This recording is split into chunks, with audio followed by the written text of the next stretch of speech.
에베소 3장 7절, 8절 두 절 말씀 함께 찾으셔서 같이 교도하시도록 하겠습니다. 그리스도의 능력의 역사, 측량할 수 없는 풍성이라는 제목으로 오늘 하나님 주신 은혜의 말씀 나누기로 합니다. 에베소 3장 말씀 전체가 전체 중에 특별히 13절까지의 말씀의 내용은 바울이 그가 처한 환경을 목회적 관점에서 에베소 성도들에게 설명하고 격려하고 그들을 위해서 기도하는 14절 이하의 말씀 앞에서 다시 한번 그 기도의 내용이 중요하기 때문에 또 교회가 이루어야 될 목표가 중요하기 때문에 그 목표를 강조하기 위한 하나의 그 관심과 또 마음을 열게끔 하는 서론이라고 볼 수가 있습니다. 그 서론이 굉장히 중요한 거죠. 그래서 선생님들이 학교에서 시험 문제 나올 문제는 어떻게 합니까? 주목 하고 보게 하죠. 그래서 이게 굉장히 중요하다. 강조를 하지 않습니까? 바로 그런 강조되는 내용이라고 볼 수가 있습니다. 우리가 지난 시간에 살펴본 대로 사도 바울은 그가 고난에 처한 그가 갇힌바된 모습을 설명하면서 그 갇힌바된 모습은 바로 에베소 교회의 영광이다 라고 그렇게 설명했습니다. 그래서 복음 안에 갇혀있다, 그리스도 안에 갇혀있다는 것이 큰 영광임을 그는 증거를 했는데요. 갇혀있는 인생, 즉 말씀 안에, 진리 안에, 생명 안에 갇혀있는 것이 바로 우리 성도들, 부름받은 사람들의 자유요 기쁨인 줄 믿습니다. 그리스도 안에 갇혀있는 것이 자유인 것입니다. 그리스도 밖으로 나가면 자유 같지만 거기는 넓은 길이요, 생명의 길이 아니요, 죽음의 길, 타락의 길, 사망의 길입니다. 그리스도 안에 있는 것이 복음을 인해서 그리스도 안에 있다 보니까 육체적으로 갇힐 수도 있고요. 또 신앙과 믿음 안에서 그 갇힘이 때로는 이해가 되지 않는 부분도 될 수 있지만 그 가치성에서 보면 이렇게 갇혔기 때문에 이 복음이 또 귀한 것이다 라는 걸 증거하고 있습니다. 제가 대학 다닐 때만 해도 80년대인데요. 80년대 한국 상황은 맨날 데모하는 거였습니다. 학교 가면 맨날 체류탄 냄새, 데모. 그런데 그 데모하는 학생들 이렇게 보면은 참 놀라워요. 그들은 방학 동안에 막 합숙 훈련합니다. 한 달 동안 계속 합숙 훈련해요. 그리고 계속 토론하면서 이데올로기 사상화 시키죠. 사상화된 다음에 이제 학기가 시작되면은 그 자기를 따르는 사람들을 모아가지고 이제 데모를 하지 않습니까? 나갑니다. 나갈 때 그들이 다 준비를 해요. 준비를 해서 무장을 해가 나가는데 이미 그들의 각오는 뭐냐?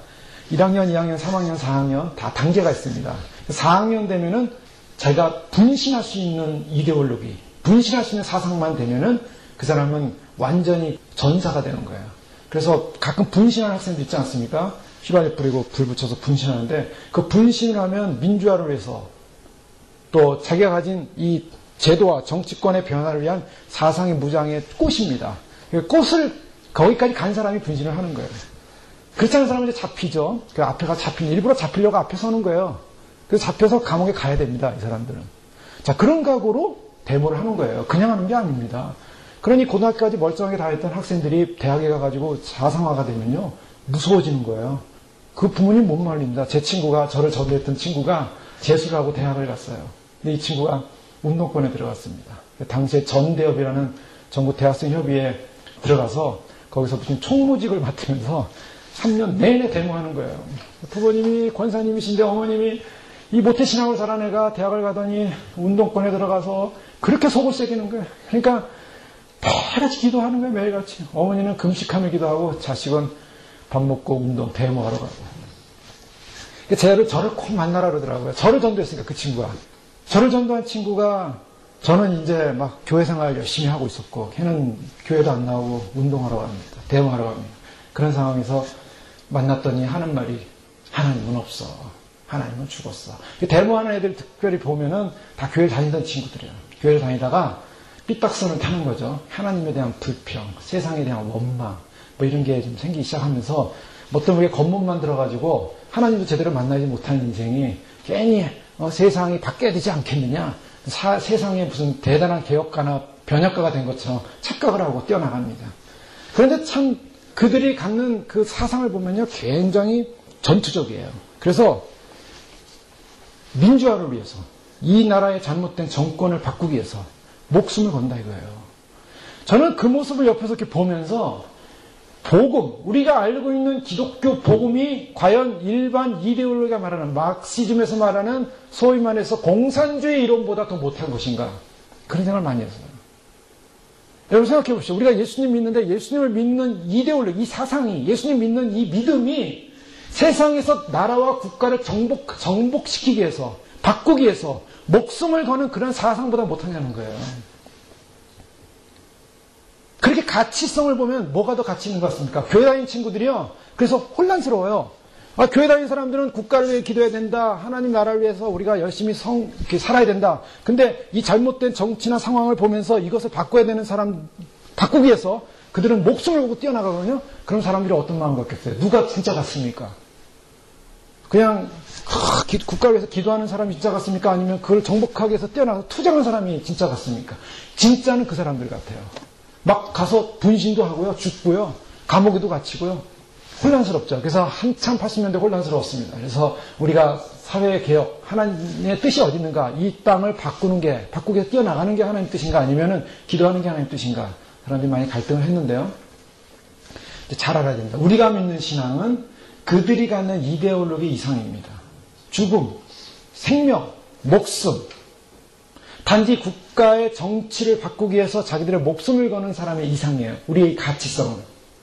그것은 영원한 하나님 나라가 이 땅에 도래하기를 소원하는, 예수 그리스도가 이 땅에 오기를 소원하는, 우리의 왕이신 주님이 이 땅에 오셔서 사람 원수마귀를 제압하고 완전히 주의 의로운 통치가 이루어지기를 소원하는 그 진리, 그 진리는 목숨, 생명, 그들이 거는 이 땅의 정치적, 문화적, 환경적 변화의 이상, 상상할 수 없는 가치성입니다.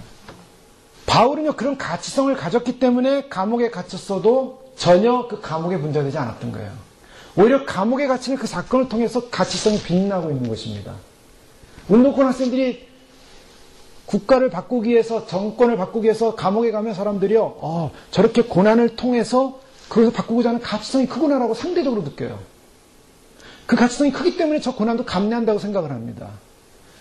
그런데 우리가 믿는 이 신앙은 우리의 생명, 우리의 영혼, 우리의 전 존재를 들여서 주님 앞에서 우리의 모든 것, 우리의 영혼을 들여서까지도 우리가 이것은 어떠한 희생도, 어떠한 삶도, 어떠한 우리의 고난도 그것을 감내할 수 있는, 그것을 통과할 수 있는 그런 믿음의 전제가 우리 안에 있기 때문에 사실은 이 땅에 살면서 주님이 그거를 증명시키기 위해서, 그걸 드러내기 위해서 때로는 성도들의 삶에 원치 않는 고난, 원치 않는 어려움, 원치 않는 역경을 통과하게 하시는 것입니다. 그래서 성도들이 잘 먹고 잘 살고 편하게 살고 안정되게 삶으로 하나님 나라가 위대하다가 아닙니다. 사실은 하나님 나라는 성도들이 고난받고 고통받고 어려움당하고 환난당하고 갇히고 매맞고 그리고 심지어는 톱으로 편바되고 수많은 순교의 역사를 통해서 하나님 나라의 가치성을 증명되어 왔어요. 2000년 동안. 사도 바울은 자신이 감옥에 갇힌 모습을 통해서 뭐가 드러나고 있냐면 하나님 나라의 영광을 선포할 수 있기 때문에 오히려 그 감옥에 갇힌 그 자체가 너희에게 영광이 된다라고 분명히 말하고 있습니다. 13절 말씀. 그러므로 너에게 구하노니 너희를 위한 나의 여러 환난에 대하여 낙심하지 말라. 이는 너희의 영광이니라. 자, 주님께서 사도 바울을 통해서 바로 그런 영광스러운 모습을 심어주길 원했던 거예요. 지금 사도 바울이 에베소 3장을 시작하면서 자신이 갇힌바된 그 사건 속에는 바로 하나님의 영광을 드러내고자 하나님의 계획이 담겨져 있다는 것을 강력하게 호소하고 있을 뿐만 아니라 또 그 갇힌바된 사도 바울이 그 갇힌바된 속에서 무엇을 지금 교회들에게 증거하고 있고 교회에게 알려주고 싶었냐면 그가 그곳에서 그의 삶에서 내 인생과 내 삶이 이렇게 어렵고 어려운 형편이 있으니까 참 불쌍하다라고 불쌍히 여겨달라 이것이 아니라 감옥 안에서조차도 그 감옥이 자기를 누를 수 없는, 자기를 제압할 수 없는, 자기를 가둬둘 수 없는 진정한 자유함, 진정한 자유함의 복음을 그곳에서 외침으로 말미암아 그 자유함의 복음이 위대하다는 것을 그는 증거하고 있습니다. 그래서 그가 증거하는 것은 바로 그리스도의 비밀이다. 비밀을 드러내고 있어요. 감옥 안에서 그는 그리스도께 받은 그 비밀을 드러내는데 그 비밀이 무엇이었습니까? 비밀은 교회입니다. 자, 인류 역사 가운데 하나님께서 숨겨놓으셨던 비밀이 있었어요. 그 숨겨놓았던 비밀이 바로 교회라는 것입니다. 자, 이건 엄청난 사건이에요. 그 숨겨놨던 비밀이 교회라는 것을 어떻게 할 수 있냐면 9절에 보면 영원부터 만물을 창조하신 하나님 속에 감추었던 비밀. 자, 지금 하나님의 비밀이 있어요. 그 비밀을 안다는 것이 얼마나 위대한 특권이겠습니까? 근데 그 비밀을 안 사도, 바울은 사도로서 다른 누구도 알지 못했던 비밀을 주님으로부터 받게 돼요. 그 성령에 의해서 알게 됐다. 성령에 의해서 깨닫게 됐다라고 바울은 말하고 있지 않습니까? 그 앞에 4절 보면 그것을 읽으면 내가 그리스도의 비밀을 깨달은 것을 너희가 알 수 있으리라. 이 비밀은 이제 그의 거룩한 사도들과 선지자들에게 성령으로 나타내신 것 같이 다른 세대에는 나타나지 않았지만은 이제 성령에 의해서 그 비밀이 나타났다고 말하고 있어요. 그 비밀이 뭔가? 그것은 이 비밀은 그냥 어느 날 있었던 비밀이 아니라 영원부터 있었던 비밀이라는 겁니다. 그래서 9절 영원부터 만물을 창조하신 하나님 속에 감추었던 비밀의 경륜이 어떤 것을 드러내게 하려 하심이라. 바울은 지금 감옥에서 무엇을 말하고 있냐면 이 교회가 얼마나 영광스럽고 위대한 것인가. 그 영광스럽고 위대한 그 비밀을 드러내기 원했다는 것이죠. 그 비밀이 뭔가 1차적으로 이방인의 구원입니다. 구약에 보면은 이 비밀을 드러낼 수 있는 하나의 모델이 나왔어요. 그 모델이 뭐예요? 이스라엘입니다. 이스라엘은 하나님께서 이스라엘을 선택을 해가지고 아브라함부터 시작하지 않습니까? 아브라함부터 시작해서 그 자손들로 하여금 이스라엘이라는 민족과 국가를 이루게 하죠. 모세를 통해서 애굽에서 출애굽해서 이스라엘의 나라를 이루게 하죠. 근데 이스라엘 나라는 제사장의 나라요, 율법을 가진 나라요, 하나님을 만나는 나라였습니다. 그래서 이스라엘을 통해서 주님께서는 이 땅의 구원을, 하나님께서는 구원을 선포하고 있었는데 이스라엘은 그것이 이방인의 구원을 원치 않았고 자기들만의 구원을 원했어요. 자기들만이 율법을 가진 민족이요, 자기들만의 선민이요, 자기들만이 구원받고 이방인은 구원받지 못할 거라고 생각했어요. 그래서 교만해져가지고 결국 이방인과 온 땅을 구원하기 위해서 오신 예수님을 십자가에 못 박습니다. 그러므로 말미암아 구약에서 온 땅을 구원하고자 하는 하나님의 계획의 모델로 드러날 이스라엘이 그 사명을 감당하지 못함으로 버림을 당해요. 버림을 당하고 예수 그리스도를 통해서 예수님을 통해서 이방이 구원받는 길을 여심으로 말미암아 그 이방이 구원받는 길이 열린 것이 바로 교회라는 것입니다. 그래서 바울은 이방인이 바로 유대인이 받아야 될 그 구원의 대열에 들어와서 이방인과 유대인이 하나가 돼서 한 교회가 돼서 그리스도의 몸의 지체가 돼서 건물이 돼서 지어져 가면서 구원을 받는다. 이 구원받는다는 계획이 바로 하나님의 감추었던 비밀이었다는 거예요. 우리는 지금 오늘 이 시대에 살고 있으면서 당연히 교회가 있고 교회 다니니까 이게 뭐 대단한 비밀인가 생각할 수 있어요. 그런데 이건 엄청난 비밀입니다. 구원받지 못해야 되는 존재가 구원을 받는 사건. 이 구원을 위해서 뭐가 일을 하고 있냐면 이 구원을 위해서 성부 하나님이 움직이기 시작했어요. 영원전부터. 창세부터. 성자 하나님이 예비되고 있었어요. 그리고 성령 하나님이 오셔서 이 구원에 간섭하고 교회를 이루시고 구원의 확정을 주기 시작했어요. 이것을 증거하기 위해서 누가 사용되고 있습니까? 바울이 지금 복음을 증거하고 있어요. 갇힌 바 돼서 복음을 증거하고 있습니다. 누구를 위해서? 이방인의 구원을 위해서. 구원을 위해서 복음을 전하다가 이 복음 때문에 내가 갇힌 바 됐다 그랬어요. 누구를 위해서? 교회를 위해서. 또 교회를 위해서 수많은 사도들이 복음을 증거했습니다. 그 초대교회 털을 닦았어요. 자, 지금 누구를 위해서 이와 같은 일이 일어나고 있습니까? 성부, 성자, 성령, 삼위 하나님이 움직이고 있고요. 사도들이 움직이고 있고요. 많은 사람들이 이렇게 움직이고 동원되는 이유가 무엇입니까? 그것은 바로 우리들의 구원을 위해서입니다. 교회를 위해서라는 거예요. 교회는 그래서 위대하고 영광스러운 것입니다. 지금 교회를 살리고자, 교회를 세우고자 하나님, 삼위 하나님만이 아니라 사역자들이, 부름받은 사람들이 또 더 나아가서 수많은 천사들까지 동원돼가지고 그 구원을 이루시고 구원 이후에 영광스러운 하나님의 자녀로 만들기 위해서 그 일을 하고 계시다는 것. 바로 그 일을 하는 것, 이것이 바로 구원하는 이 놀라운 역사가 일어나는 것, 이것이 비밀이었다는 것이죠. 비밀. 천국의 비밀입니다. 그럼 천국의 비밀이 뭔가? 쉽게 얘기하면 천국의 비밀, 교회입니다. 교회가 그만큼 위대하고 중요한 것입니다. 예수님께서 왜 십자가에 못 박혀 돌아가셨습니까? 물론 우리를 개인적으로 보면 우리를 구원하시기 위해서, 나를 구원하기 위해서 돌아가셨습니다. 그런데 그 결국 궁극적인 목적은 내가 이 반석 위에 교회를 세우리니. 교회는 뭡니까? 쉽게 얘기하면 종말론적으로 보면 신부입니다. 교회는 신부예요. 사도 바울이 교회를 신부라고 얘기했어요. 그러면 교회를 세우신 하나님의 그 위대한 비밀, 교회를 세우셔서 뭐 하시려고요? 신랑과 연합시키시려고, 하나 되게 하시려고. 그래서 한 공동체, 한 생명을 만들기 위한 것입니다. 그럼 뭔가 하나님의 구원의 비밀의 계획은 성자 예수님과 교회인, 바로 신부인 교회가 함께 결혼하는 것, 결혼 사건, 이것이 최종적인 목적이에요. 자, 그것이 언제 계획됐습니까? 창세전에 계획됐다는 거예요. 요한계시록 마지막을 보면요, 요한계시록 마지막에 보면 구원의 완성이 일어납니다. 구원의 완성이 일어났을 때 뭐가 이루어집니까? 혼인잔치가 이루어지는 거예요. 혼인잔치. 그래서 어린 양의 혼인잔치에 초대를 받은 사람 복이 있다. 청혼을 받은 사람 복이 있다.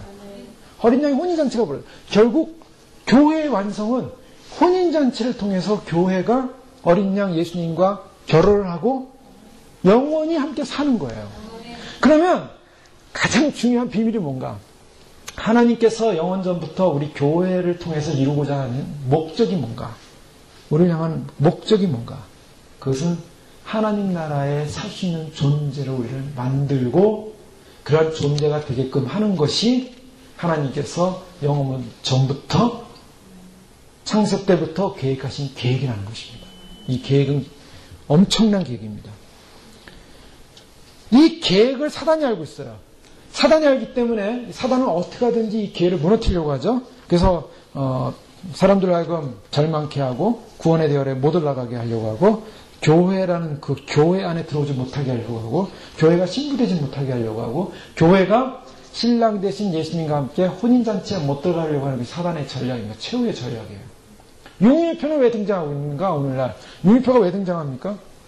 우리가 생각하기에 육류표는 일반 사람들 육류표 넣어서 사단의 종 만들어서 지옥 끌려가려고 한다는 것을 알고 있죠. 그런데 결론적으로 보면 육류표라는 것은 믿는 자를 넘어뜨리려고 하는 것입니다. 예수님 안 믿는 사람은 그냥 답이에요. 그냥 다 육류표 받는 거예요. 아무 상관이 없어요. 그런데 신부로서 교회가 주님의 신부로서 주님과 결혼해야 되는데 결혼해야 될 교회를 흐트러 놓고 결혼해야 될 사람들을 다 거기서부터 끌어내려서 파혼시키는 게 666을 가지고 등장하는 겁니다. 결국 믿는 자를 넘어뜨리고자 하는 사단의 최고의 전략입니다. 고대 전략이에요. 많은 사람들이 넘어가고 있지 않습니까 지금? 그래서 이미 넘어간 사람도 어떻습니까? 넘어간 사람들은 구원받지 못할 사람들이에요. 구원받지 못할 사람은 넘어갑니다. 자, 저희가 주님의 나라가 눈에 그냥 눈에 보이는 것처럼 오지 않기 때문에 사람들이 잘 모르죠. 잘 느껴지지 않습니다. 그러나 성경 말씀을 가지고 분명한 잣대에서 보면 66이라는 표가 사람 몸에 들어가면 어떻게 됩니까? 그 칩이라는 것이 들어간 게 뭐 대단하냐? 그냥 하나의 과학적 기술일 뿐이다 라고 얘기하는데 그 과학적 기술이 아니에요. 그것이 나오기까지 그 몸통 자체가요. 어마어마한 사단의 전략이 있는 거예요. 이게 나오기까지. 인간이 발달시켜놓은 수많은 과학문명들, 인간이 발달시킨 수많은 전자공학들, 인간이 발달시킨 수많은 의학들, 이게 다 어디 향해 가고 있습니까? 마귀에게 쓰임받기 위해서, 종로를 타기 위해서. 그렇게 발달해 온 거예요. 인간이 만들어 놓은 거, 인간의 본성은 바뀌지 않았어요. 인간의 질서는 안 바뀌었습니다. 2000년 전이나 4000년 전이나 소돔과 고모라 때나 2000년 전에 바울 당시나 지금이나 인간의 본성은 하나도 바뀐 게 없어요. 인간의 질성은 바뀐 게 없습니다. 인간의 문명이 발달하고 인간은 뭐냐면 그걸 포장시켜놨어요. 인간은 고상한 존재다. 존귀한 존재다. 인간은 굉장히 대단한 존재다. 그래서 인간을 높여놨어요. 인간이 이렇게 위대한 일을 할 수 있다. 인간은 대단한 존재가 될 수 있다. 그래서 마귀가 속여놓은 것은 인간의 가치성을 굉장히 높여놓은 듯 하면서 너는 죄인이다. 죄를 회개해야 된다. 주님 앞에서 무릎 꿇어야 된다. 씻어야 된다. 라는 그런 죄의식을 사라지게 만들어놨어요. 사단은 그런 고대 전략으로 이 교회를 무너뜨리기 위해서 공격해 오고 있는 것입니다. 그걸 공격해 오는 그런 상황 속에서 하나님이 마지막까지 승리를 맛보기 원하고 승리로서 승리된 교회로 세워지기를 원하시는 것이 바로 교회라는 것이죠. 그래서 요한계시록에 보면 마지막 때 주님께서 원하시는 것은 이기는 교회를 원하시는 겁니다. 사단이 고도의 전략으로 교회를 무너뜨려서 그리스도의 신부대권을 막고 있기 때문에 일곱 교회의 내용을 보십시오. 일곱 교회의 내용의 결론은 뭐냐? 주님은 이기라고 하는 것입니다. 반드시 이겨야 됩니다. 하나님 나라가 이 땅에 긴장 속에 들어와 있기 때문에 우리는 반드시 긴장 속에서 영적인 전투를 통해서 이기는 승리자가 됩니다. 그 승리자로서 결국 서야만이 그날에 주님의 거룩한 신부로서 설 수 있는데요. 오늘 사도 바울이 특별히 이러한 영광스러운 하나님 나라의 이방인의 구원의 계획으로 교회를 세우면서 계속적으로 자기 자신이 그러한 위대한 교회를 위한 일꾼이 됐다는 자기 변증이라고 합니다. 그것이 바로 7절 말씀이죠. 이 복음을 위하여 그의 능력이 역사하시는 대로 내게 주신 하나님의 은혜의 선물을 따라 내가 일꾼이 되었노라. 사도 바울은 이 엄청난 사건을 위해서 자신이 부름받았다라고 고백하고 있어요. 자, 여기서 사도 바울이 자기의 부름받았다는 것을 변증합니다. 물론 우리가 개인적으로 보면 사도 바울이 변증하는 걸 통해서 사도 바울의 정체성을 통해서 그의 메시지를 확신할 수가 있습니다. 그런데 여기서 보여주는 것은 사도 바울이 자기가 그런 것을 부름받았다는 걸 통해서 뭘 변증하고 있냐면 바로 하나님 나라가 바로 이와 같은 모습으로 하나님의 교회가 이와 같은 모습으로 변화될 것이다. 이와 같은 모습으로 세워질 것이다 라는 하나의 샘플로 하나의 대표적인 모습으로 바울을 또한 증거하고 있다는 것입니다. 바울은 어떤 사람이었습니까? 열정이 있었죠. 열심이 있었죠. 자기 열심이 있었습니다. 그래서 그리스도인들 핍박하러 다녔고 죽이러 다녔고 스테반이 죽는 과정에서 그의 설교를 다 들었고 그러면서 그런 스테반에 대한 혐오와 복음에 대한 혐오를 가지고 있었던 사람이에요. 그러면서 스테반을 돌로 쳐 죽이는데 가담을 하면서 그 일을 했던 사람 아닙니까? 그런 바울이 다메섹 도상으로 가면서 예수 믿는 사람 다 죽이겠다고 하는 그의 열정은 어디서부터 나는가? 하나님에 대한 열정이었습니다. 율법에 대한 열정이었습니다. 그 율법에 대한 열정을 가지고 자기는 하나님 일을 한다고 열심히 했는데 그게 뭘 하고 있었냐면 하나님의 반대되는 일을 하고 있었던 거죠. 그런 가운데서 죄인 중에 죄인, 아무것도 아닌 정말 버림받아야 될 죄인을 주님께서 그런 바울을 부르는 것입니다. 근데 중요한 것은 바울이 지금 하나님을 잘 섬기고 있고 예수님을 잘 믿을 때 부름을 받은 것입니까? 그렇지 않다는 거예요. 완전히 예수님에 반대하면서 예수님 믿는 사람을 죽이러 다니는 바로 그때 부름을 받아요. 그때 부름을 받는데 그때 부름받은 그 사건이 바로 우리의 모습이라는 거죠. 자, 저희가 주님 안에서 구원받는 놀라운 구원의 특권을 얻었습니다. 이 구원의 특권을 얻은 것은 우리가 언제 구원의 특권을 얻었습니까? 우리가 예수님을 잘 믿었을 때 특권을 얻었습니까? 그게 아니라 우리가 예수님을 믿지 않고 예수님을 반대하고 예수님을 잘 모르고 예수님을 위해 산다고 하지만 예수님을 산 것이 아니라 나를 위해 살면서 열심히 나의 열심을 살았던 그때 주님은 우리를 부르신 것입니다. 그래서 부르셔가지고 하나님의 거룩한 나라의 영광스러운 교회의 그 축복과 영광을 누리고 바라볼 수 있도록 우리를 부르셨다는 것입니다. 그것이 얼마나 위대한 모습인가. 바울은요, 자기 자신이 그렇게 부름받았다는 것을 이야기하고 있는 것입니다. 여기서 이 복음을 위하여 그의 능력이 역사하시는 대로 내게 주신. 여기서 중요한 말은 바울은 그 능력이 역사해서 내가 부름받았다는 것입니다. 이거 중요하죠. 부름받음의 그 기원이 어디 있는가? 부름을 어떻게 받았는가? 나의 능력으로 받았습니까? 그의 능력으로 받았습니까? 그의 능력이라는 거예요. 이것이 신앙입니다. 이것이 믿음입니다. 저희가 관심이 어디 있냐면 관심이 나의 힘, 나의 자랑, 나의 것에 있지 않고 나의 존재됨은 하나님의 능력으로부터 내가 존재하고 있습니다. 라는 고백이죠. 우리가 보통 기독교를 말할 때, 우리의 신앙을 말할 때 신앙의 모습이 오늘날 왜 사람들이 교회 다니면서 마지막 복음이나 깨어있는 복음을 받아들이지 못하는가? 기독교의 방향성이 많이 바뀌어져 있기 때문이에요. 오늘날 사람들이 원하는 것은 편한 것입니다. 행복한 거예요. 교회를 왜 다니냐? 행복하게 원해서 교회 다녀요. 삶의 모든 문제들, 이런 문제들이 해결받고 자기 개인적 육신의 문제 해결받고 물질적인 문제 해결받고 또 더 나아가서 천국 가는 영생의 문제 해결받고 이게 다 좋은 것 때문에 교회 다니는 거예요. 다 좋은 것 때문에 교회를 다니다 보니까 본질적으로 하나님께서 우리에게 원하시고 우리를 부르심에 대한 어떤 감동이나 감격이 없습니다.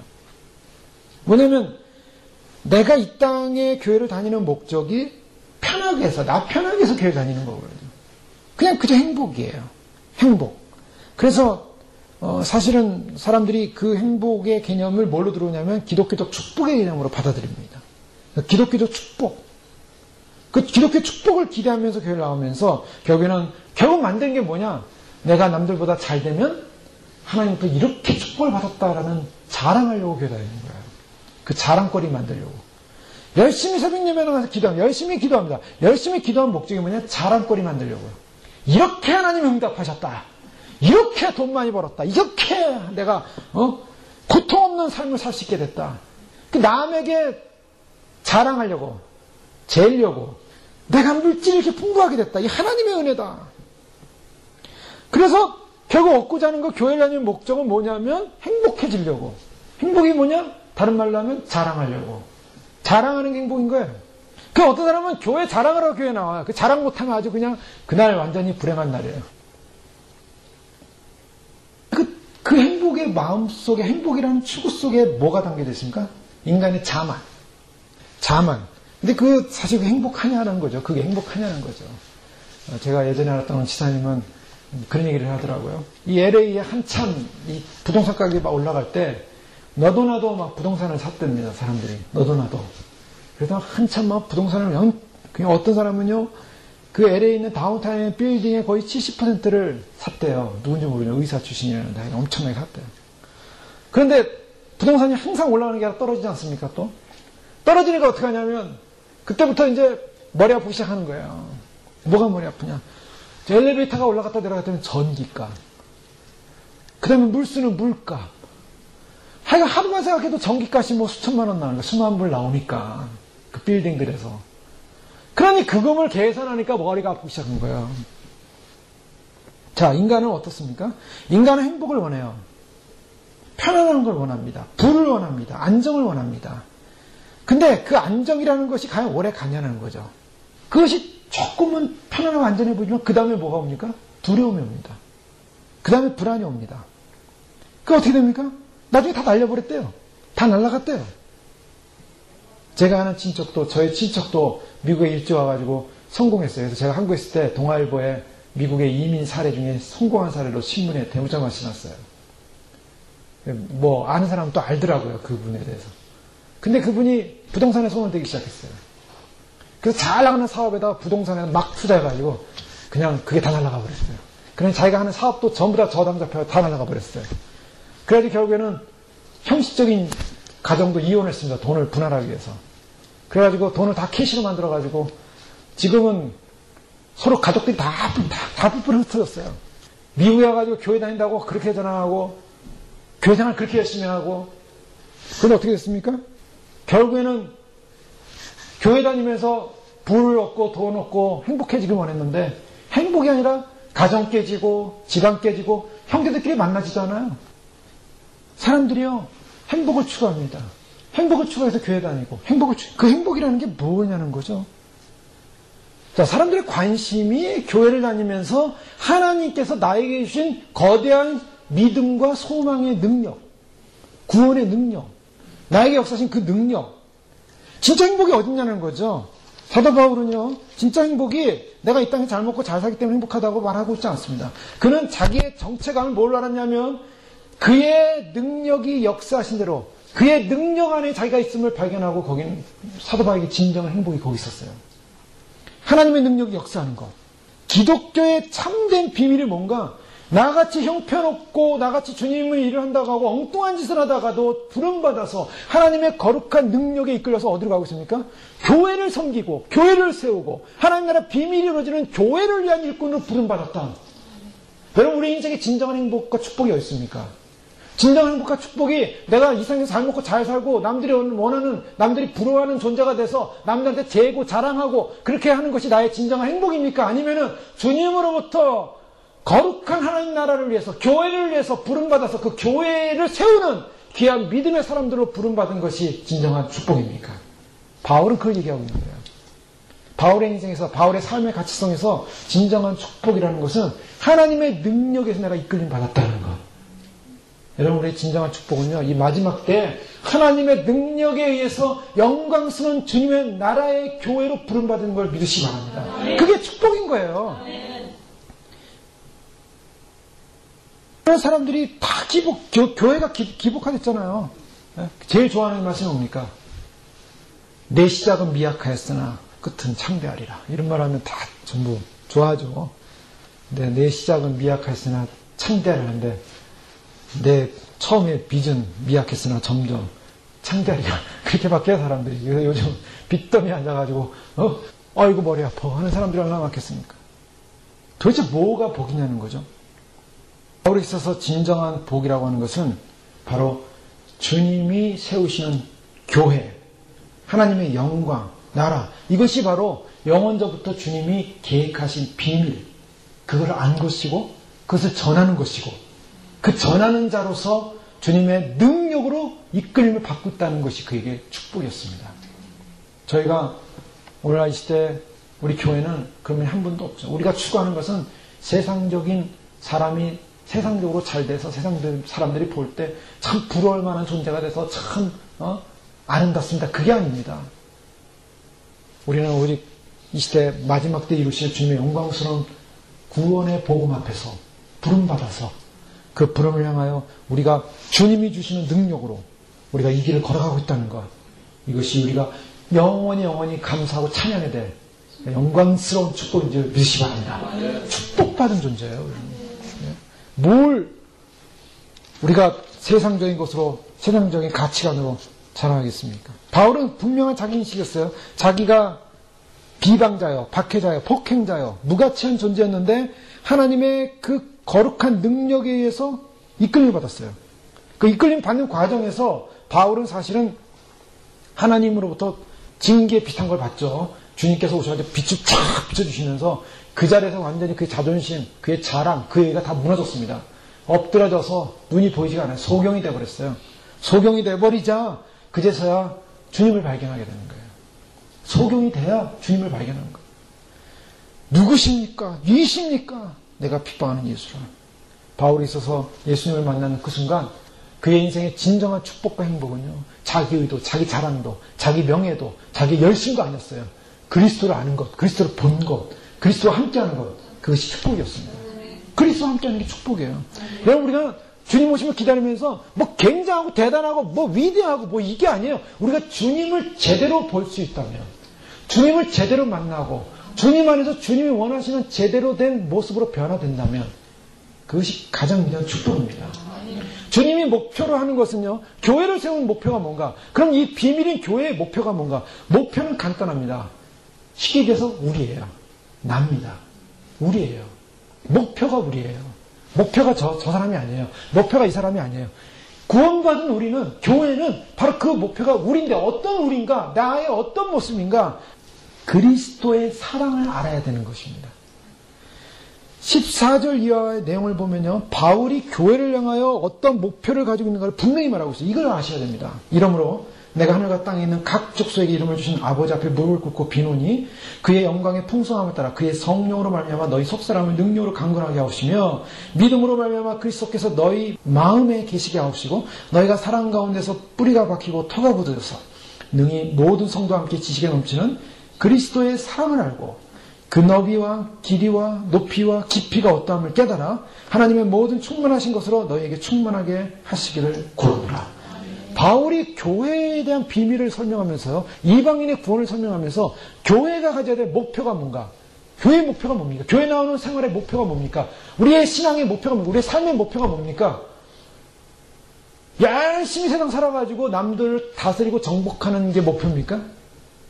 남들보다 열심히 비즈니스 해가지고 돈 많이 버는 게 목표입니까?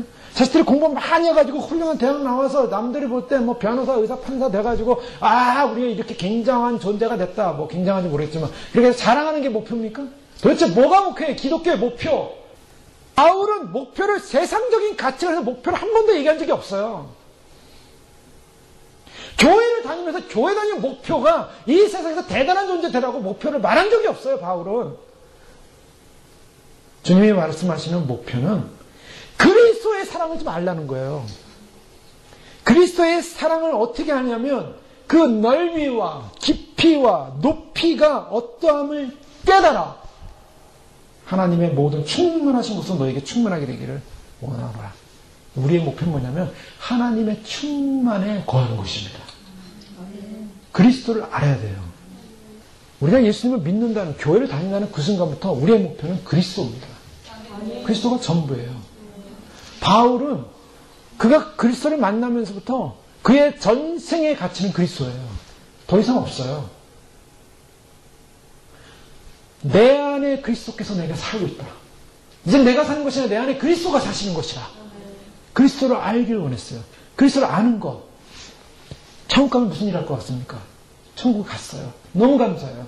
너무 감동스러워요. 천국 가서 꽃밭에 물 주면서 또 밭을 가면서 산에 시온산에 가서 과실 따면서 또 생명수 강가에 12가시를 따면서 그러고 있는 것이 천국입니까? 물론 그런 축복도 있어요. 그게 안식입니다. 그게 누리는 것이 있어요. 쉼이에요. 진짜 중요한 것은 그리스도와 연합돼서 그리스도를 알아가는 것입니다. 하나님 말씀 안에 알아가는 것입니다. 지금은 성경이 66권으로 있지만 성교에 가면요, 예배 때마다 예수님이 직접 말씀하세요. 하나님을 대변해서 예수님이 직접 말씀하세요. 새하늘과 새 땅이 시작할 때 하나님이 직접 말씀하실 거예요. 그 말씀하시는 말씀이 성경에 기록된 말씀만 있을 것 같습니까? 천국은 영원한 하나님의 지혜와 계시와 하나님의 영광이 선포되는 곳이에요. 영원한 생명이에요. 영원한 에너지입니다. 죽음과 사망이 없어요. 주님의 말씀이 계속적으로 나오는 것이 천국이에요. 찬양이 우리가 부르는 찬양, 지금 알고 있는 이 찬양이 제한된 게 아닙니다. 영원히 찬양이 작곡돼서 찬양을 부르게 돼 있어요. 천국의 목적, 천국의 존재는 뭐냐, 천국의 가치성은 뭐냐, 그리스도입니다. 그 그리스도의 넓이가 얼마나 할까요? 깊이가 얼마나 할까요? 계산이 안 되니까 우주를 생각해 보자고요. 우주의 크기가 얼마나 할 것 같습니까? 우주의 넓이가 얼마나 할 것 같습니까? 그 우주 안에 뭐가 있는지 아십니까? 저 은하계 밖에 뭐가 있는지 아십니까? 사람들이 아무리 망원경을 보고 뭐 하나 발견했다 그러는데요, 발견해도 제대로 몰라요. 블랙홀을 발견했다, 거기에 빛이 들어가고 그거 하나 발견한 정도예요. 도대체 그 천국, 그 전체 우주의 넓이를 아십니까? 우리 하나님은요, 우주는 하나님의 발등상이래요. 그 비밀을 알 수가 없어요, 우리가. 근데 우리로 하여금 놀라운 것은 이 교회는 피조물인 우리가 창조주의 하나님과 함께 사랑관계에 들어가서 연합되어지고 하나 된다는 거예요. 이게 교회의 영광입니다. 얼마나 위대한 영광인지 몰라요. 그러니까 우리가 그리스도를 알아간다는 것은요, 단지 나를 위하여 피상적으로 돌아가신 그분, 그 정도로 아는 게 아닙니다. 영원한 영생이에요. 영원한 구원이에요. 영원한 생명이에요. 그분을 아는 것인데요. 오늘 바울은 자기 자신을 택한 하나님의 자기를 택하셔서 부르신 그 부름이 어디서부터 시작하고 있는가? 그것이 바로 하나님의 능력으로부터, 그의 능력으로부터 역사되어지는 힘에 의해서 이루어지고 있다. 오늘 저희가 하나님의 능력에 의해서 부름받아서 결국 목표가 뭡니까?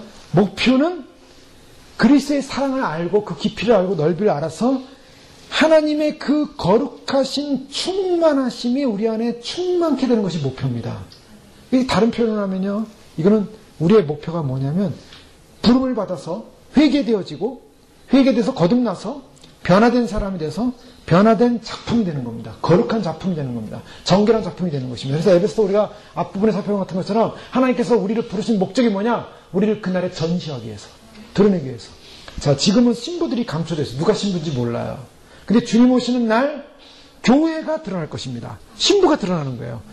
그렇게 갈고 닦고 정결하게 하고 성결하게 하고 그렇게 주님을 사모했고 사랑했고 주님 안에서 주님과 인격이 동화됐고 하나 됐고 그 성품이 변화됐고 천국의 그러한 체제로서 변화된 그 모습, 그 아름다운 모습으로 주님이 휴거의 날, 주님 오시는 날 교회의 그 영광스러운 구원자 신부들을 확 보여주는 날입니다.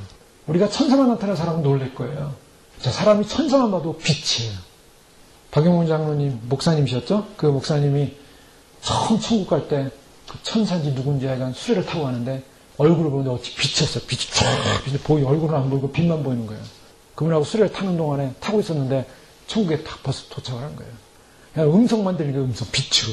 우리는요, 그 빛이 제대로 얼굴도 못 봐요. 예수님 얼굴 제대로 본다는 게 얼마나 위대한 특권인가.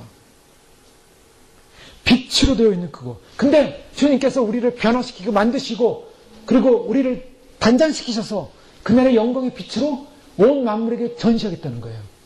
전시해서 드러내시겠다는 겁니다. 10절 말씀 없죠. 이는 이제 교회로 말미암아 하늘에 있는 통치자들과 권세들에게 하나님의 각종 지혜를 알게 하시니 하나님의 지혜를 알게 하신다. 하나님의 지혜가 뭔가 교회입니다. 그 하나님의 지혜를 언제 드러내냐면 각 하늘에 있는 통치자들과 권세들에게 하늘에 있는 장로님들인가 하늘에 있는 그러한 그 천사들인가 천군장 등이라 이런 하늘에 있는 권세 있는 그런 존재들에게 하나님의 교회의 영광을 드러내시겠다는 거예요. 이게 비밀입니다. 우리가 어느 정도 수준이어야 되는가? 우리의 수준은요, 주님 안에서 변화되어지고 바뀌어져서 하늘의 영광스러운 존재로 바뀌어지는 것. 바로 그 자체가 바로 주님께서 우리를 부르신 것인데 이 부르심은 바로 내가 변화되는 이 변화는 나의 힘이 아니라 그의 능력에 의해서 변화되고 있다. 변화된다. 라는 것입니다.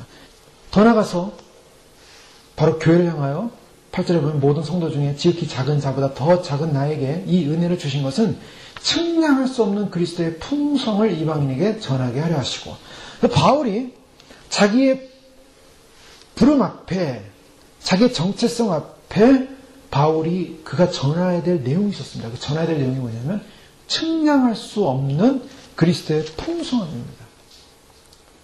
자, 바울은 지금 뭘 알았습니까? 그리스도의 풍요를 알았어요. 그리스도의 풍성, 그걸 전하기 원했다는 겁니다. 자, 여기서 중요한 것은 저희도 그러면 그리스도의 풍성을 알고 있냐는 거죠. 그 풍성을 전하기 원한다는 거예요. 바울이 부름받는 이유는 그리스도의 풍성인데 어느 정도냐면 측량할 수 없는, 도대체 그 계산할 수 없는, 찾을 수 없는 그리스도의 부입니다. 부요함. 자, 우리가 교회를 다니면서요, 그리스도가 얼마나 우리에게 부유한 분인가, 얼마나 존귀한 분인가, 얼마나 멋지신 분인가, 얼마나 위대하신 분인가, 얼마나 크신 분인가, 우리가 그 그리스도 안에 있다는 것이 얼마나 그 풍요 안에 있는 놀라운 사건인가. 우리가 지금 그리스도를 기다리고 있습니다. 그 그리스도를 기다리는 그 그리스도는 어떤 분이십니까, 우리에게? 가난한 분입니까? 부유하신 분입니까? 얼마나 엄청난 부인지, 엄청난 사랑인지, 엄청난 관계인지 우리는 상상이 안 갑니다. 상상이 안 가요. 자, 어떤 부여냐면 그리스도의 그 부여는요, 측량성 부여는 그리스도의 사랑이 있습니다. 그리스도의 그 측량할 수 없는 그리스도의 풍성함을 이방이 된다. 그 풍성함 가운데 뭐가 들어가냐면 그리스도의 사랑이 풍성함이 들어가 있어요. 그 사랑이 어떤 관계냐? 주님이 우리를 신부로 맞아주는 사랑입니다. 성경은요, 하나님의 그 풍요로운 사랑을, 풍요로움을 결혼관계로 얘기하고 있어요. 이사야 61장 10절에 보면 내가 여호와로 인하여 그 기뻐하며 내 영혼이 나의 하나님으로 인하여 즐거워하니 이는 그가 구원의 옷으로 내게 입히시며 의의 겉옷으로 내게 더하시니 신랑이 사모를 쓰며 신부가 자기 보물로 담장함 갖게 하셨습니다. 자, 신랑이 신부를 담장한 처럼 사랑하고 있다는 거예요. 우리 그리스도는 부유하신 분, 풍요로우신 분인데 우리를 얼만큼 신부로 맞이할 정도로 풍요한 분이십니다. 그럼 신부로 맞이한다는 게 뭡니까? 아까 말씀드린 것처럼 창조주 하나님의 신부가 되는 거예요. 피조물이. 이거는 기적 중에 기적이요, 상상을 초월하는 것입니다. 어떻게 피조물인 인간이, 육신의 인간이 창조주 하나님의 신부가 되냐는 거예요. 근데 하나님은 그런 사랑으로 우리를 사랑하시고 우리 신부 삼아주겠다 그랬어요. 호세아 2장 19절에 보면 내가 네게 장가들어 영원히 살되 의와 공변됨과 은총과 긍휼이 여김으로 네게 장가들며 진실함으로 네게 장가들리니 내가 여호와를 알리라. 하나님이 장가를 드시겠대요. 누구에게요? 이스라엘에게. 그 이스라엘을 어떻게 변했습니까? 지금 예수님을 믿고 따르는 교회예요. 교회를 주님께서 왜 비밀로 만드셨는가? 분명히 그랬죠. 결혼 때문에, 혼인 잔치 때문에, 그 혼인의 대상으로서 신부로서 교회를 부르시겠다는 것이, 이것이 교회의 풍요입니다. 교회가 그리스도의 풍요 안에, 그 사랑의 풍요 안에 머물고 있는 거예요. 아가서 3장 11절에 보면 시온의 여자들아 나와서 솔로몬 왕을 보라. 혼인날 마음이 기쁠 때 그 모친의 시온 면류관이 그 머리에 있구나. 기쁠 때의 모습, 기쁨의 사랑. 그래서 스바냐 3장 17절에 너희 하나님 여호와가 너희 가운데 계시니 그는 구원을 베푸실 전능자시라. 그가 너로 인하여 기쁨을 이기지 못하시며 너를 잠잠히 사랑하시며 너로 인하여 즐거이 부르며 기뻐하시리라. 주님이 우리를 향하여 즐거워하시고 기뻐하시고 즐거이 부른다고 하시고 사랑을 이기지 못하신다고 하고, 얼마나 주님께서 그 사랑을 우리가 사랑하고 있는지, 우리를 사랑하고 있는지, 해산하는 고통의 감내를 통해서 교회를 낳으시고 교회를 잉태하신 그분이 그 교회를 성숙시키셔서 그의 신부로서 데려가는 존재가 된다는 것. 주님께서 그 일을 위해서 이 땅에 오셨다는 것. 그리스도께서 교회를 취하시는 바로 그날, 혼인식의 날, 그 영광스러운 날, 그날의 아내가 되는데, 시편에 보면요, 그 아내를 어떻게 말하고 있냐면 치장하겠다고 해요. 보석으로 치장하겠다고 했어요. 시편 45편 11절에 보면 그러하면 왕이 너의 아름다움을 사모할지라 저는 너의 주시니 너는 저를 경배할 자다. 자, 왕이 너의 아름다움을 사랑한대요. 사모한대요. 그는 너의 주시라. 두로의 딸이 예물을 드리고 백성 중 부한 자도 내 은혜를 구하리로다. 왕의 딸이 공중에서 나의 영화를 누리니 그 옷은 금으로 수놓았도다. 옷을 입은 저가 왕께로 인도함을 받으며 시종하는 동무 처녀들도 왕께로 이끌려 갈 것이라. 저희가 기쁨과 즐거움으로 인도함을 받고 왕궁으로 들어가리로다. 자, 주님이 우리에게 어떠한 분인가? 그리스도의 풍성은 어떤 것인가? 바로 그것은 우리를 그분의 아내로 받아들이는, 아내로서 사랑하는 엄청난 풍요, 그 사랑이 바로 그리스도의 풍요로서 우리에게 찾아오고 있다는 것. 그걸 알기를 원한다는 것입니다. 바울은 그걸 알기를 원한다는 거예요. 우리가 해야 될 일이 뭡니까? 그리스도의 사랑의 풍요를 알아야 되는 거예요. 요한복음 15장 5절에 그래서 나는 포도나무여 너희는 가지니 저가 내 안에 내가 저 안에 있으면 이 사람은 과실을 많이 맺나니 나를 떠나서는 너희가 아무것도 할 수 없음이라. 주님 안에 머물면 우리가 풍요를 누리는 거죠. 그 안에 생명을 얻고 그 안에 과실을 맺게 되는 것입니다. 측량할 수 없는 이와 같은 그리스도의 풍요가 우리 안에 찾아 들어오고 있는 것입니다. 그 사랑이 찾아 들어오고 있는 것입니다. 그 측량할 수 없는 하나님의 긍휼과 은혜와 사랑, 그 사랑을 우리가 알 때 얼마나 큰 기쁨인가. 더 나아가서 그 측량할 수 없는 이라는 그 말 속에는 또 뭐가 담겨져 있냐면 그 측량 못한다는 것은 우리가 하나님에 대해서 측량 못할 뭐라고 합니까? 하나님은 어떤 측량 못할 것을 가지고 있습니까? 지혜입니다. 어떤 지혜냐면 세상의 모든 생각과 세상의 지혜를 어리석게 하는 하나님의 측량 못할 지혜예요. 그 지혜가 뭔가? 그 지혜가 완성된 게 어디냐면 십자가입니다. 그리스도의 십자가가 하나님의 측량 못할 지혜예요. 그게 무슨 측량 못할 지혜입니까? 세상의 어떠한 방법으로도 인간의 죄의 문제를 해결할 수 없었어요. 그런데 하나님의 측량할 수 없는 그 지혜는 바로 십자가를 통해서 그 아들을 십자가에서 저주의 희생물로 드림으로 말미암아 저주의 희생물이 예수님이 되심으로 말미암아 우리를 영원한 저주와 사망에서 구원하시는 구원의 지혜가 있게 하셨다는 거예요. 그것을 이해하는 거, 그것을 깨닫는 것은 자체가 하나님의 측량 못할 지혜를 안다는 것입니다. 이거는 상상이 안 가는 거라는 거예요. 이거는 이성적으로 생각할 수 없다는 것입니다. 하나님은 죄에 대해서 진노할 수밖에 없어요. 진노하고 공의를 베풀고, 그래서 그 공의를 베푸시는 주님이 죄를 심판하십니다. 근데 그 공의를 베푸시는 주님이 죄를 심판하시는데 그 심판으로 인해서 주님은 우리를 살리기 위해서 그의 아들이 대신 그 심판을 받으시고 죽으셨다는 거. 예수님의 십자가는 바로 하나님의 공의요, 하나님의 질서요, 하나님의 심판을 보여주고 있지만 그만큼 주님은 우리를 구원하시기 위해서 그 십자가에 하나님의 저주와 심판을 받으셨다는 것. 이것이 하나님의 측량 못할 지혜라는 것입니다. 그 십자가를 통해서 우리가 구원을 얻게 됐다는 것. 우리는 구원의 간격을 지금 잘 모릅니다. 그러나 주님의 십자가를 바라보면서 내가 영원히 죽어야 할 존재가 구원을 받는다는 것. 그런 존재로서 교회를 세우시고 부르셔서 영원한 구원 가운데 우리를 있게 하신다는 것. 로마서 11장 33절에 보면 깊도다 하나님의 지혜와 지식에 부유하며 그의 판단은 측량치 못할 것이며 그의 길은 찾지 못할 것이로다. 자, 하나님의 지혜와 지식에 부유함은 뭔가? 그것은 바로 구원하는 지혜입니다. 구원하는 지식입니다.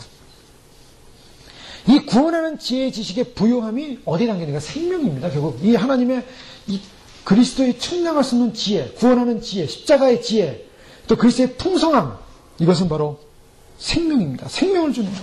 생명이 그 안에 있어요. 주님을 만나는 것이 우리는 그래서 행복입니다. 왜요? 생명이 있기 때문에. 그 풍성함에 머물기 때문에. 교회를 다니면서 주님을 만나는 것이 행복하지 않는 사람이라면 그 사람은 그 영생의 풍성함을 알지 못하는 사람입니다. 불행한 사람이에요. 게다가 교회를 다니면서 주님을 만나지 못하고 주님 만나자고 하면 불편하게 느껴지는 사람이 있다면 그 사람만큼 불행한 사람은 없습니다.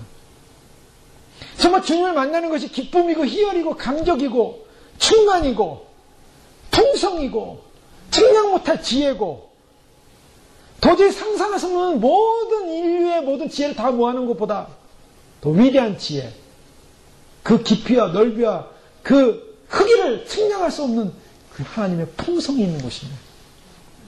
그런 예수 그리스도를 만나는 기쁨이 없고 희열이 없고 그냥 주님 만나자 그러면 스트레스, 주님 만나자 그러면 힘들고.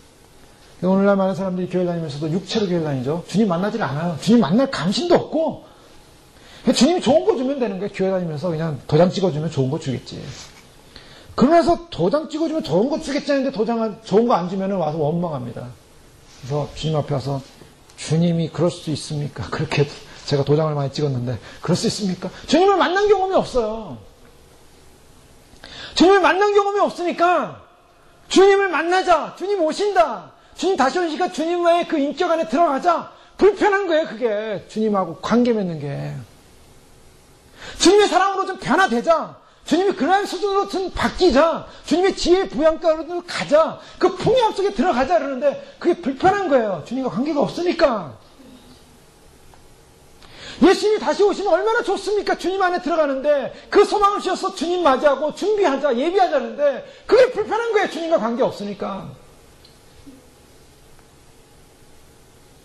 주님이 오신 목적을 분명히 요한복음 10장 10절에 분명히 말씀하고 있어요. 도적이 오는 것은 도둑질하고 죽이고 멸망시키려는 것뿐이요. 내가 온 것은 양으로 생명을 얻게 하고 더 풍성히 얻게 하려 함이라. 주님은 생명을 주시는데 어떻게 보면 더 풍성히. 왜냐하면 단지 구원시켜주는 데서 끝나는 게 아니에요. 생명이라는 건 구원만이 아닙니다. 우리가 천국 가는데 목적 두는 사람 많아요. 교회 다니면서. 그냥 보험 하나 들어놓자.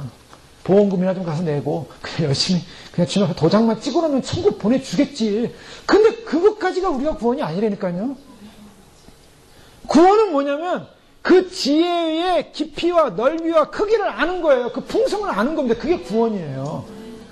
그리스도에 대해서 하나 알지는 하는 게 없어요. 그리스도의 인격도 알지 못하고 그리스도의 말씀의 깊이도 알지 못하고 그리스도가 뭘 원하는지 어느 수준으로 가길 원하는지 어느 성숙함으로 가길 원하는지 어느 정도의 정결함을 원하는지 어느 정도의 성결을 원하는지 어느 정도의 거룩을 원하는지 그걸 알지를 원치 않아요. 그 거룩하라면 불편해요. 죄 짓고 살아야 되는데 회개하니까 힘들어요. 적당히 넘어가야 되는데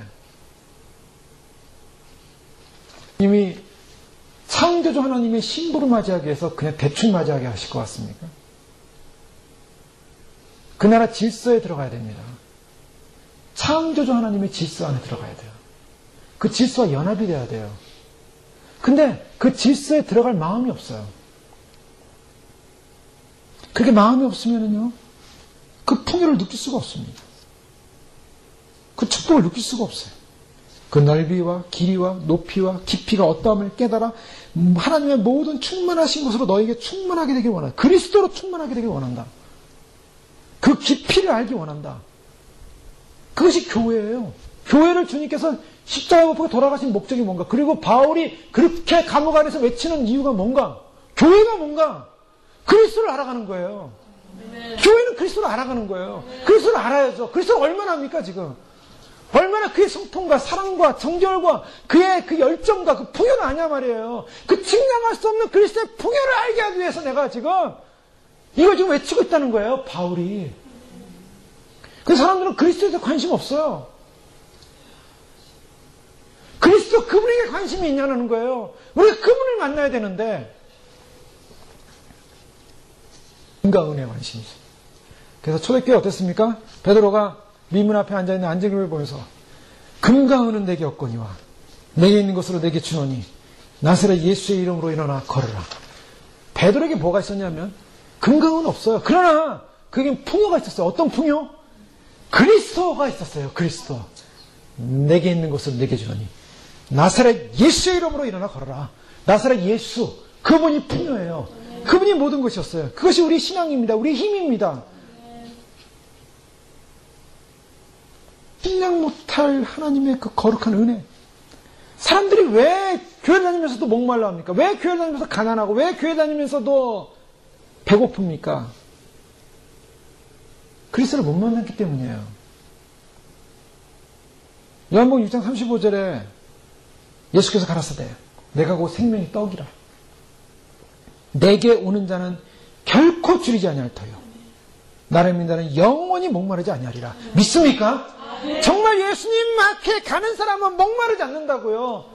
줄이지 않는다 그랬어요. 이 땅을 살면서 고통은 있을 수 있습니다. 네, 고통 있어요. 배고플 수 있어요. 육신적으로. 또 가난할 수도 있습니다. 몸이 아플 수도 있어요. 뭐 갇힐 수도 있어요. 그런데 주님 말씀하시는 것은 뭡니까? 불행하지 않다는 거예요. 주님은 우리에게 불행을 약속한 적이 한 번도 없어요. 너희가 세상에서 고난, 환난을 당하라 담대하라. 내가 환난 당할 수 있다고 그랬어요. 그런데 그 환난 속에서 담대하라. 내가 세상을 이겼노라. 불행하지 않을 거라 그랬어요. 불행을 약속한 적이 없어요. 주님은. 예수님 안에 있는 사람은 어떻습니까? 주님 안에 내게 오는 자는 결코 줄이지 아니할 것이다. 그게 주님을 아는 사람들입니다. 그 부유함에 머무르는 사람이에요. 그 그리스도의 풍성 안에 머무르는 사람이에요. 그 풍성함을 누리는 사람이 천국 간다는 거예요. 그게 교회라는 겁니다. 주님 오실 때 신부가 어떤 사람입니까? 주님은 그래요. 수고하고 무거운 짐자도 다 내게로 오라. 우리 그 말씀 너무 좋아하잖아요. 내가 너희를 쉬게 하리라. 나는 마음이 온유하고 겸손하니 나의 멍에를 메고 내게 배우라. 그러면 너희 마음이 힘을 얻고 내 멍에는 씻고 내 짐은 가벼움이라. 주님이 우리에게 초청하는데 정말 주님을 만나게 되면 우리 안에 짐이 가벼워진다는 거예요. 그 멍에가 가벼워져요. 왜 가벼워집니까? 지는 이유를 알기 때문이에요. 고생을 막 하면서 열심히 막 일을 하면서요. 내가 이거 열심히 고생해서 소망이 있어요. 이걸 가지고 자녀들을 위해서 또 가족을 위해서. 그러면 고생하면서도 기쁘죠. 기쁘다고 생각해요. 그럼 그 고생이 고생으로 안 여겨집니다. 사람들이. 고생을 고생으로 생각하지 않아요. 근데 그런 목적이 없어 봐요. 그런 목적이 없으면 내가 왜 이 고생을 하나. 그런 거 아니겠습니까? 근데 우리가 주님 믿는 거 마찬가지예요. 우리가 주님께서 우리가 이 땅에 보내주셔서 내가 주님을 사랑하고 주님을 의지하고 주님 나라 가기 위해서 주님 나를 훈련시키기 위해서 나를 연단시키기 위해서 나를 깎기 위해서 나를 다듬기 위해서 주님께서 주신 모든 환경들에 대해서 나를 보는 거예요. 나를 발견한 겁니다. 그리고 주님을 발견하고 주 안에서 주님이 원하시는 뜻대로 가기 위해서 노력하고 그러면 그 짐이 무거운 짐이 아니에요. 앞으로 주님께서 주실 영광이 크기 때문에 장차올 영광과 비교할 수 없으니 이 길 기쁨으로 가십시오. 즐거움으로 가십시오. 즐거운 마음으로 십자가 지고 가십시오. 그렇게 외치는 거예요. 바울은 그래서 감옥 안에서도 기뻐하고 기뻐하라. 내가 다시 말하면 기뻐하라. 뭐 기뻐할 일이 뭐가 있겠습니까? 감옥 안에서. 그런데 그 축복을 바라보는 거예요. 주님을 만나지 못했기 때문에 그리스도를 만나지 못했기 때문에 그 풍요안에 머물지 못하는 인생 얼마나 불행한 인생입니까? 그래서 주님을 그 교제 안에 주님의 교제권 안에 들어가지 못하는 인생 얼마나 불행한 인생입니까? 주님께서 요한계시를 보면 7개 중에 라오디아 교회를 말씀하시면서요. 이 라오디아 교회를 향해서 주님이 라오디아 교회가 스스로 풍요하다 그랬어요. 부유하다 그랬습니다. 그리고 스스로 부유하고 풍요하다 그랬는데 나는 부자라. 부족함이 없다. 주님의 눈에 보면요. 그게 부자가 아니었어요. 부유한 자가 아니었어요. 곤고하고 가련하고 가난하고 벗고 벌거벗었고 내가 차지도 아니하고 덥지도 아니하고 미지근하고 차든지 덥든지 내가 토해버리겠다. 그래서 주님 뭐라고 하시냐면 열심을 내라. 회개하라. 그래서 주님 유명한 말씀하시죠? 20절에 볼자다 내가 문 밖에서 누군지 내 음성을 듣고 물으려면 내가 그에게로 들어가 그로 더불어 먹고 그는 나로 더불어 먹으리라. 주님이 지금 어떤 사람이 가난한 사람이냐면 예수님이 그 안에 없는 사람이에요. 그래서 문 밖에 두들고 있는 사람이에요. 그리스도가 없으니 가난한 거예요. 그리스도가 없으니 미지근한 거예요. 그리스도가 없으니 뜨뜻미지근. 열정이 없어요. 그리스도가 없으면 주님 만날 생각이 없어요. 그래서 회개하랍니다. 그리스도의 문을 열고 받아들이면 어떤 역사를 합니까? 받아들이면 보좌에 함께 앉게 하겠다. 이것이 아버지의 어마어마한 풍요의 사랑입니다. 문만 열어라. 내가 들어가겠다. 지금 마지막 교회를 향해서 주님이 라오디게 교회, 오늘날 교회는 라오디게 교회라고 표현도 합니다. 세대적으로 보면. 또 많은 현대 교회 뭐 7개가 있겠지만, 그러나 정말 내가 부유한 자다, 내가 부족함이 없는 자다라고 스스로 생각하는 그런 뜨뜻미지근한 믿음과 신앙 가진 사람들에게 좀 열정을 가져라. 회개해라. 그리고 나를 좀 받아들여. 그 예수 그리스도가 마음에 없으니까, 예수님이 마음에 없으니까 어떡합니까? 예수님이 마음에 없으니까 주님이 밖에서 계속 문을 두드리는 상황. 구원받지 못해요. 지금은요, 주님이 우리의 마음 밖에서 문을 두드리면 안 됩니다. 아직도 두드리고 있으면 안 돼요. 그 안에 들어와 있어야 돼요. 주님이 우리 안에 들어와 있고, 우리가 그 안에 들어와 있어야 돼요. 주님께서 우리에게 썩지 않을 소망, 천국의 위대한 소망, 영원한 적과 꿀이르는 영원한 하나님 나라, 그것을 약속하고 계십니다. 그 약속을 주기 위해서 우리에게 주님을 받아들이고 주님을 마음에 모시고 주님을 따르면 그 풍요 안에 머물 수 있는데, 그 풍요의 깊은 가운데 머물 수 있는데, 나는 부자라, 나는 구원받았다, 나는 주님이 필요 없다, 주님 한번 만나고 주님 안에 들어가서 주님과 함께 영원한 나라, 영원한 의, 영원한 생명, 영원한 진리, 그 소망을 함께 가집시다. 그렇게 외치는데도 그 영혼에 대한 소망이 없습니다. 영혼에 대한 갈망이 없습니다. 지금은 영혼에 대한 소망, 갈망 정도가 아니라 주님이 이제 곧 오셔서 심판하실 심판의 직전에 와 있어요. 우리는 그 심판의 직전에 와 있는데 아직까지도 그 풍요를 느끼지 못하고 있어요. 아직까지도 그 하나님의 그 거룩하신, 주님의 그 거룩하신 그 풍요로운 그 지혜와 지식과 영광을 아직도 알지 못하고 있어요. 아직도 그것을 알지 못할 뿐만 아니라 갈망하지도 않아요. 추구하지도 않습니다. 그 갈망하지 않고 추구하지 않으니까 어떻게 됩니까? 결국 풍요를 못 느끼는 인생. 풍요를 못 느끼니까 어떻습니까? 배고픈 거예요, 맨날. 그 갈증을 세상에서 풀어보려고, 세상의 행복으로 하는 단어로 풀어보려고 아무리 쫓아다녀봤자 갈증이 해결 안 됩니다. 풍요가 해결 안 돼요. 주님께서 사도 바울을 통해서 알려주는 것은, 사도 바울이 가졌던 그 영광스러운 비밀, 하나님 나라의 비밀은 바로 교회가 그리스도를 알고 그리스도의 그 넓이, 깊이, 사랑, 그 측량 못할 지혜, 그 구원의 지혜, 그 사랑의 엄청난 사건, 우리를 창조주 하나님과 결혼시키는 그런 사랑의 존재를 우리를 완숙시키고 성숙시키겠다는 그 놀라운 은혜, 그리스도를 알고 그리스도를 알아서 그 사랑을 알아서 그 그리스도 안에 머무는 것, 이것이 교회의 목표예요. 나를 향한 목표예요. 우리가 주 앞에 설 때 바로 그리스도를 아는 그 관계 안에서 그리스도를 만나야 되는 것입니다. 바로 우리가 그 그리스도를 안에 머물고 그 그리스도를 알 때, 그것이 전도예요. 그것을 보고 사람들이 놀라는 거예요. 그것을 보고 충격을 받는 것입니다. 도대체 저 사람들은 누구냐? 저 존재들은 누구냐? 마지막 시대, 주님 오신 임박한 이때 우리가 이루어야 될 목표가 뭔가? 교회의 목표는 뭔가? 바로 너비와 길이와 높이와 깊이가 어떠함을 깨달아 하나님의 모든 충만하신 것으로 너에게 충만하게 되길 원하노라. 그리스도 안에 머물므로 주님과의 관계 속에서 주님 사랑하고 주님의 그 사랑의 깊이 가운데 감동하시고 그리스도의 풍성 안에 머무는 말미암아 그 은혜의 선물을 받은 자로 그것을 자랑하고 증거하고 나타내는 그런 그리스도의 성숙한 신부 되시기를 주의 이름으로 축원합니다. 기도하겠습니다. 이 시간 기도할 때